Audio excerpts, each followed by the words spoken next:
Donald Trump sat down with Time magazine and he spoke about the media.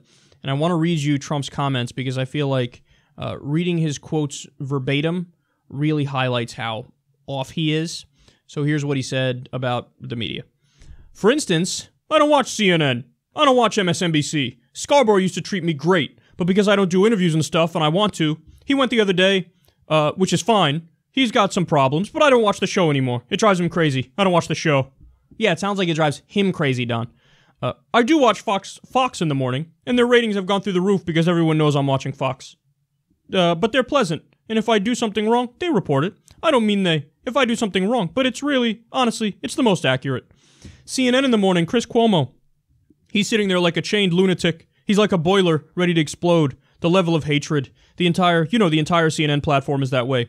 This Don Lemon, who's perhaps the dumbest person in broadcasting. Don Lemon at night, it's like, sometimes I'll have a guest who by mistake will say something good, and they'll start screaming, we're going to commercial. They cut him off, remember? I've seen things where, by mistake, they bring in a guest, and it turns out to be a positive, and they go, they just get killed. The level of hatred. And poor Jeffrey Lord. I love Jeffrey Lord, but sometimes he's sitting there with 8 unknown killers that nobody ever heard of, and CNN actually is not doing nearly as well as others. They're all doing well because of me, but it's not doing as well as others that are doing better, actually. But Fox treats me very fairly. MSNBC is ridiculous. It's just bad. It's an ability I never thought I'd have. I never thought I'd have the ability to say, they're doing a big story on me on CNN, and I won't watch it. And it's amazing. It doesn't matter. But the equilibrium is much better. As far as newspapers and things, I glance at them. They're really dishonest. They're really dishonest. You see a no-talent guy like Colbert. There's nothing funny about what he says. And what he says is filthy. And you have kids watching, and it only builds up my base. It only helps me. People like him. This guy was dying, by the way. They were going to take him off television. Then he started attacking me, and he started doing better. But his show was dying. I've done his show, but when I did his show, which, by the way, was very highly rated, it was highest ratings, the highest ratings he's ever had. Oh my god, I feel like my brain needs to be washed after reading that. Like my brain needs a bath. Ugh. Okay, my favorite thing about Trump ranting about the media is how he always contradicts himself, and he goes, I don't watch it anymore. I don't watch them. They're so bad. They're so sad. I don't watch it. Anyway, let me tell you what I saw in that show last week. It's his classic move. They're so bad, I don't even watch them. It's sad. So I was watching yesterday, and I found... What the fuck is that? Make up your mind, dude. You know what it is? He sounds like a fucking spurned lover. Like, I got hurt. I have a love affair with the media, and they hurt me. They're not giving me positive coverage, so now I'm going to be mad at them. Although, to be fair to Trump, he's totally right about Chris Cuomo and Don Lemon. Ugh, they are unbearable, man. Oh, Chris Cuomo, poster boy of nepotism. Though, to be fair, Jared Kushner is also the poster boy of nepotism. And Don Lemon, oh, God. Oh, so bad. But you know who's worse? Trump. Because he's a child, man. Look, here's Trump's thing. He wants love, he wants affection, he wants adoration, he wants attention. And when he was running for president, he was able to get that from the crowd. He would feed off the crowd at the rallies, and so he would end up saying, he can test things to figure out, hey, what do they want to hear?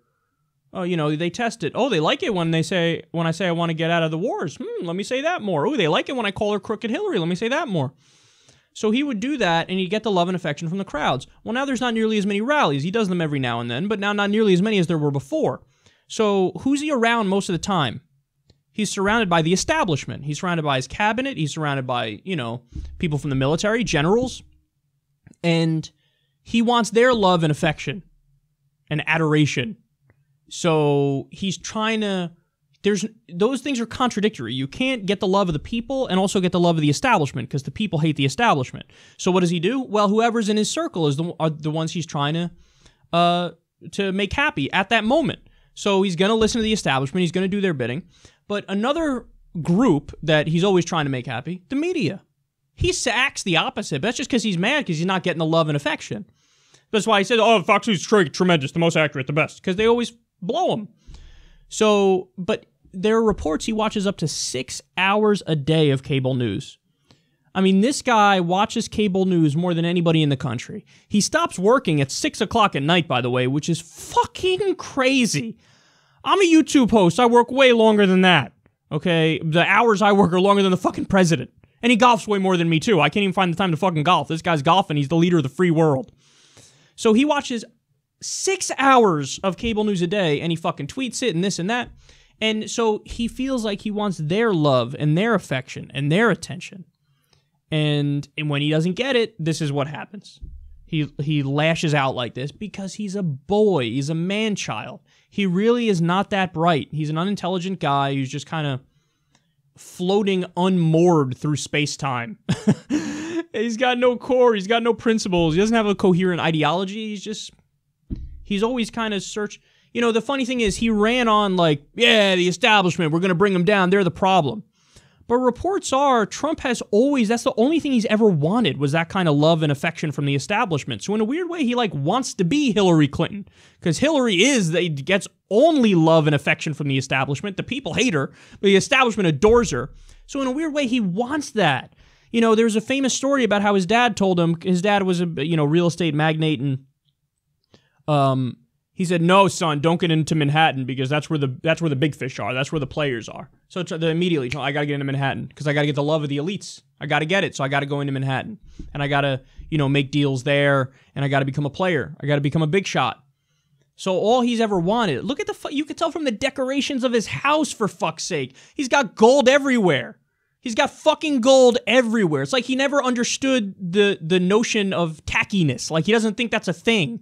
The more fucking gaudy and blingy things are, he thinks, oh, tremendous, the better it is. Let me be ridiculous and act like a tin pot dictator with my style choices. But again, that's because he wants the love of the rich. He wants them to say, oh, Don, you are the leader of all of us rich establishment folk. So he's just such a fucking fraud. Man of the people living in an all gold fucking apartment, high rise, whatever they call it, penthouse. I don't know what the fuck they call it. But this is who he is. A boy obsessed with love from corporate media and from the establishment. And next time he campaigns, sure, he'll transfer that and try to get the love from the people again, but probably too little too late because he's already fucked them over so many ways since he's been in office.